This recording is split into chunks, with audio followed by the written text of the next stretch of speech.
have dressed a little bit like according to the style used by Monsieur de Voltaire, François-Marie Arouet, who was later has adopted aristocratic title of de Voltaire.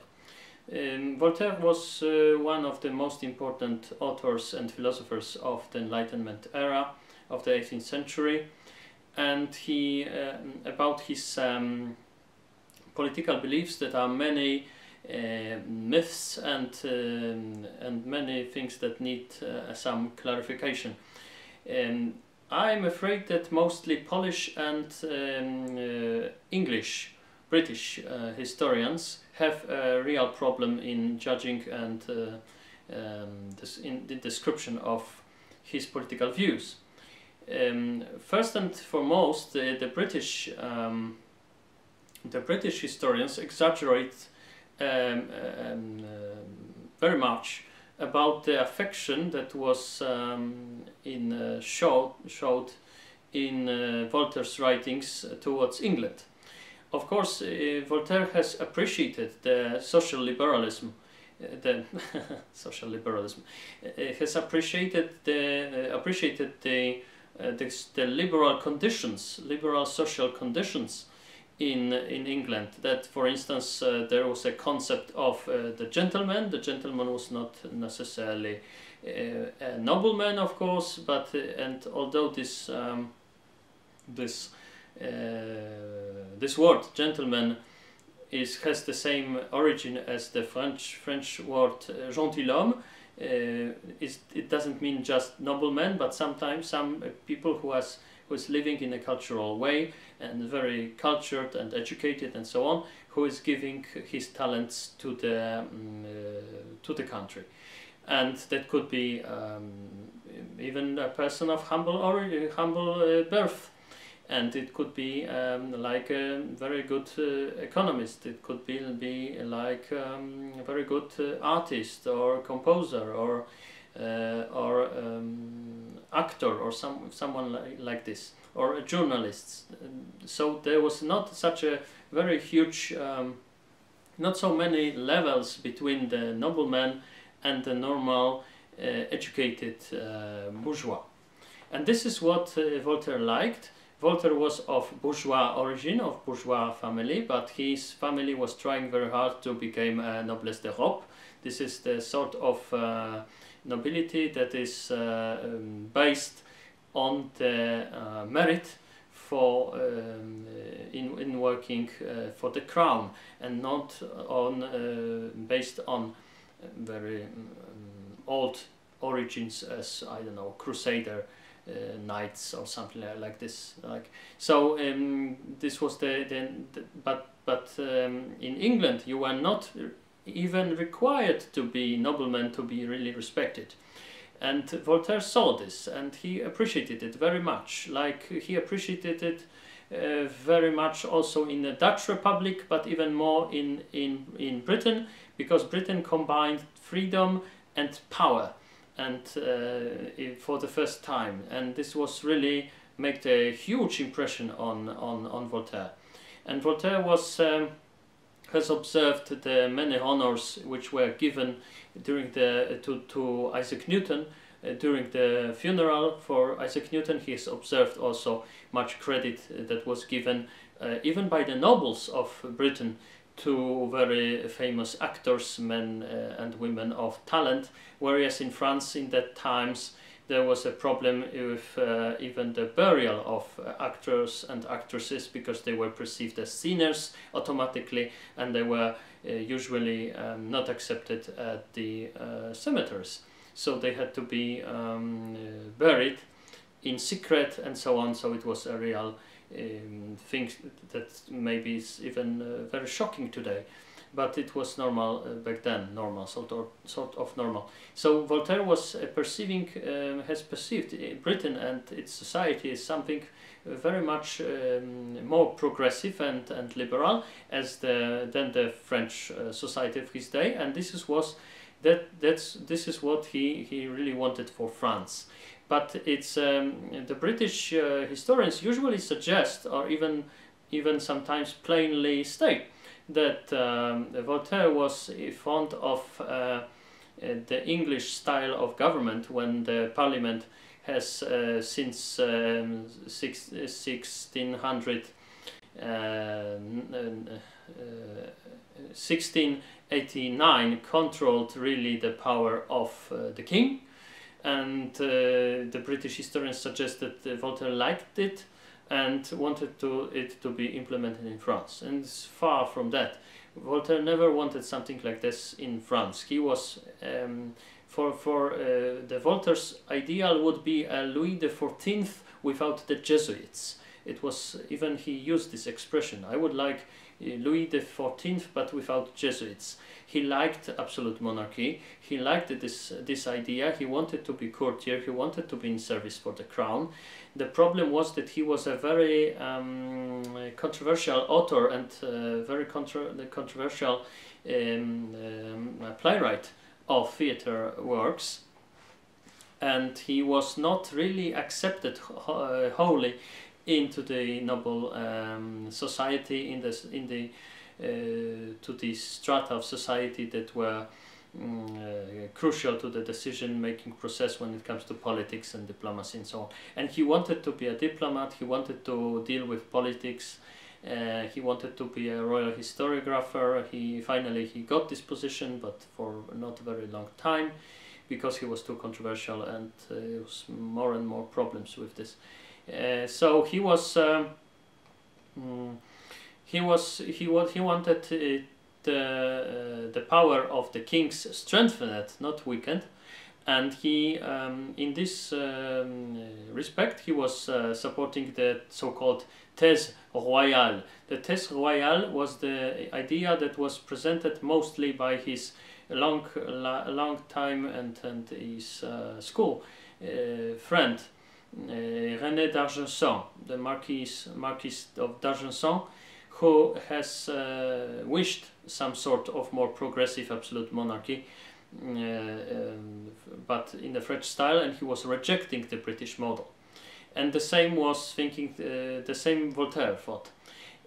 For instance, we could see now present the opposite. The opposite is Montesquieu. Charles de Secondat, Baron de Montesquieu, was of an opinion that the British solution, when the two powers, the legislative body and the executive, they are sort of counterbalancing themselves. This was his idealistic vision of the English government, because in reality, in those days already, the parliament was really controlling the king and not the other way around.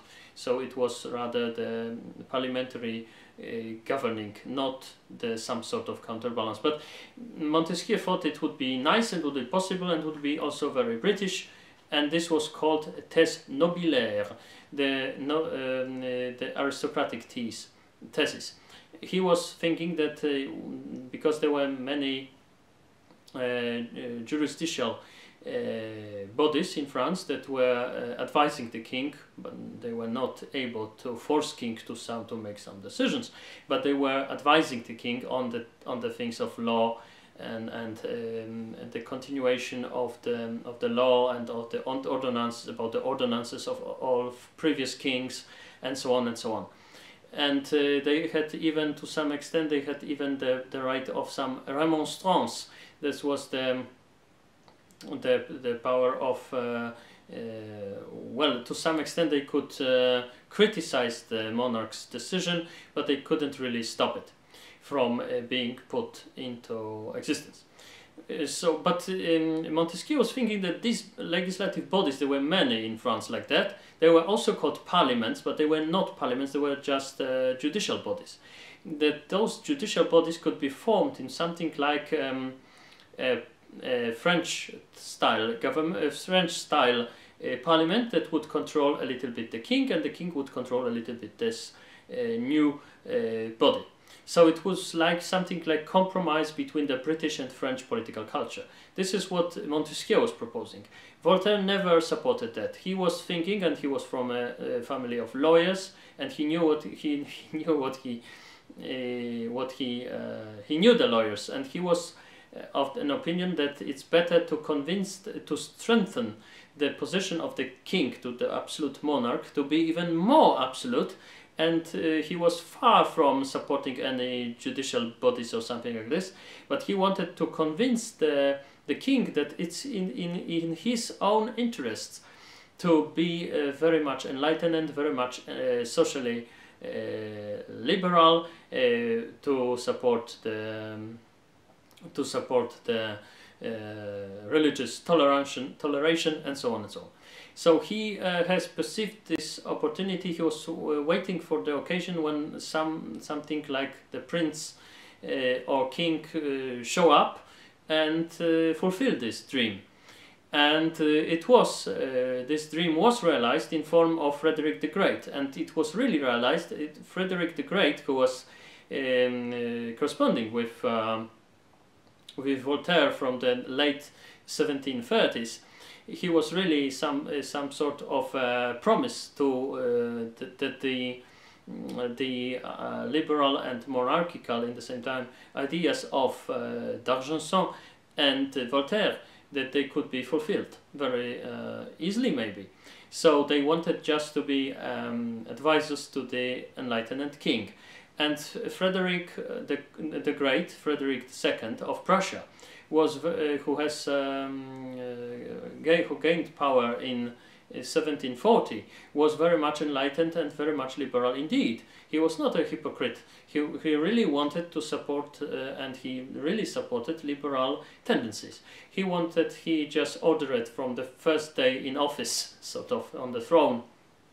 He have installed he has abolished censorship of the press and of the printing press, and he has introduced total religious toleration. Prussia was the only country in Europe that had chaplains and military priests of different faiths and different Protestant and Catholic and so on, and different Protestant among Protestants and so on, but also Catholic, which was unseemly for in all other countries where there was always a dominant religion. So Frederick has stated that in meinem Preußen soll jeder nach seinem Fasson selig werden. That meant that in his Prussia everybody should be getting closer to the divinity and salvation in their own way, in their own manner they choose. So this was really a liberal monarchs. There was some sort of limitation of this liberalism when it was the time of war against Austria mostly, but those liberal reforms, they were really implemented. Voltaire was very positively shocked because Frederick in many aspects was his ideas for reform were earlier than the ideas of Voltaire. It was not the way this way around that Voltaire has presented very specific reforms to be put into life, and then Frederick read this and implemented them. No, it was very often it was the other way around. Frederick was the source of inspiration to Voltaire, and Voltaire wanted to make this this idea of enlightened king using the model of Frederick and making it and convincing Frederick to be even more consistent with this liberal attitude. And so Voltaire was all his life he wanted to be a diplomat in French service and the advisor of the king or kings. And he tried this. He was too controversial, mostly when it comes to morals and mostly when it comes to his play writing in France. But he had this opportunity to play this role in Prussia. And had he not conducted some very suspicious business with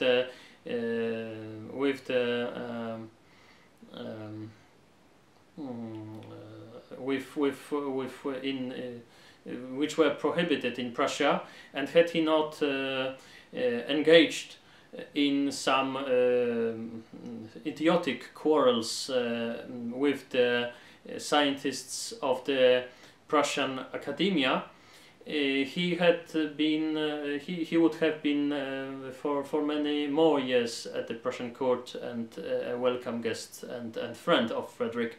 But Frederick had at some point he had really enough of Voltaire and sort of make this situation for him at the court unbearable, and Voltaire was a very fastidious man and couldn't really stand many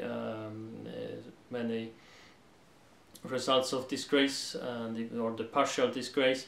So he went away and quarreled with Frederick very much, and for some years he has been portraying Frederick as some sort of a hypocrite, and although Frederick was not. But soon after some years passed and they were friends again, although the warmth of this friendship was not that big as it was before. But Frederick was really creating a situation which was desired by Voltaire, and whereas many other monarchs were either implementing the liberal reforms which were similar to Frederick's example, or they were just pretending to do so. Like Catherine the Great of Russia, she was mostly pretending to be liberal, and it was a very astonishing and was a very disappointing thing for Diderot when he, for instance, when he went there.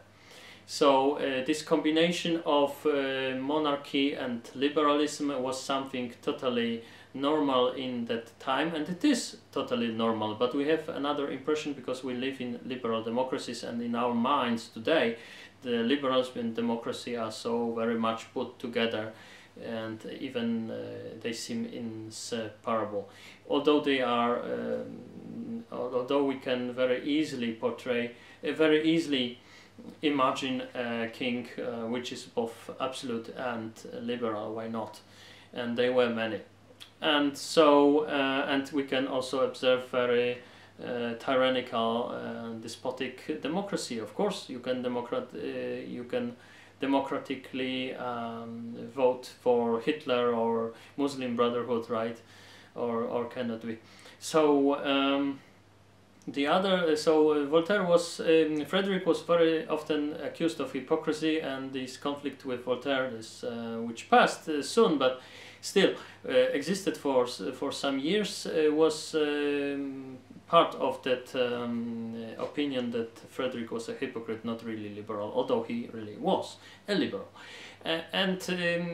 When it comes to Polish historians, they usually portray Voltaire as hypocrite. Well, why not? They portray Voltaire as hypocrite when it comes to the problem of partitions of Poland. Usually we tend to forget that partitions of some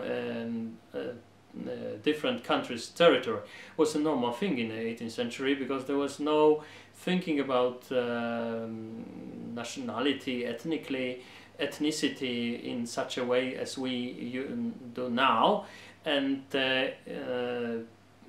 making partitions of some land was not seen as something which is very harmful to the nation that is subjected to this type of political movements and political changes. So when the partitions of Poland, which had a very anarchical too, but anarchistic and very obsolete political system, which was not working, when this Poland was subjected to partitions, most of the educated people in Europe, including Voltaire of course, were thinking that this is a good development, because people are going under more enlightenment government, and this is the only thing that counts. The only maybe very exotic views which were pitying Poland's fate were Rousseau and maybe Edmund Burke, but those voices were very untypical, because everything what that counted was the happiness of an individual. Even many Poles were glad that Poland is no longer existing, because not because they were feeling comfortable with Poland being smaller and smaller, but they just thought that the Polish system was so criminal, it couldn't be really prolonged for a long time, so it's better to go under the rule of some liberal and nice king like Frederick the Great than continue this criminal affair of the Polish corrupted elites and their ruling over Poland.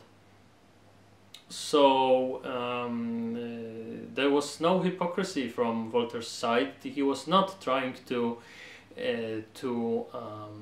bootlick any monarch when he was praising the partition of Poland. This was the general view of the situation. This was the general way of seeing things. So no hypocrisy here.